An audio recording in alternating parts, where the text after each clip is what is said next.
মধ্যপ্রাচ্যে যুদ্ধ এখন এমন এক পর্যায়ে পৌঁছেছে যেখানে প্রতিটি নতুন শক্তির প্রবেশ পরিস্থিতিকে বদলে দিতে পারে। এর মধ্যে সবচেয়ে আলোচিত একটি সম্ভাবনা চেচেন বাহিনীর সম্ভাব্য অংশগ্রহণ। প্রশ্ন হলো, যদি চেচেন যোদ্ধারা এই যুদ্ধে নামে তাহলে যুক্তরাষ্ট্র কী করবে? প্রথমে একটি বিষয় পরিষ্কার করা দরকার, চেচেন বাহিনী সরাসরি একটি স্বাধীন রাষ্ট্র নয়। তারা মূলত রাশিয়ার প্রভাবাধীন একটি অঞ্চল থেকে আসে। ফলে তাদের যে কোনো বড় সামরিক অংশগ্রহণ আন্তর্জাতিক রাজনীতিতে বড় বার্তা বহন করবে। প্রথম প্রতিক্রিয়া সতর্কতা বৃদ্ধি। যুক্তরাষ্ট্র এই ধরনের পরিস্থিতিতে সরাসরি প্রতিক্রিয়া না দিয়ে প্রথমে গোয়েন্দা নজরদারি বাড়াবে।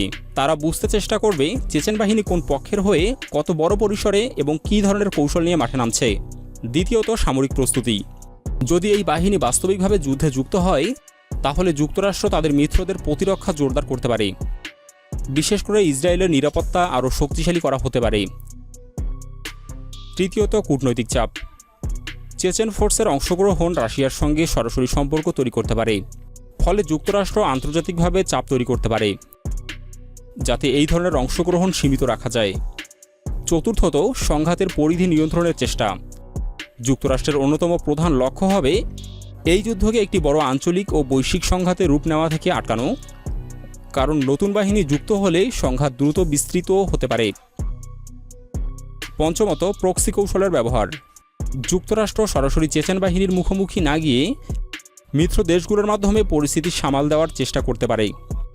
এটি তাদের ঝুঁকি কমাবে এবং সরাসরি সংঘর্ষ এড়াতে সাহায্য করবে। আরেকটি গুরুত্বপূর্ণ বিষয় হলো যুক্তরাষ্ট্র সরাসরি প্রতিক্রিয়া দেখাবে কিনা। এর উত্তর নির্ভর করবে চেচেন বাহিনী কতটা বড় ভূমিকা নিচ্ছে এবং তারা কতটা হুমকি তৈরি করছে। যদি এটি সীমিত থাকে তাহলে যুক্তরাষ্ট্র হয়তো সরাসরি যুদ্ধে নামবে না, কিন্তু যদি এটি বড় আকার ধারণ করে তাহলে পরিস্থিতি সম্পূর্ণ বদলে যেতে পারে।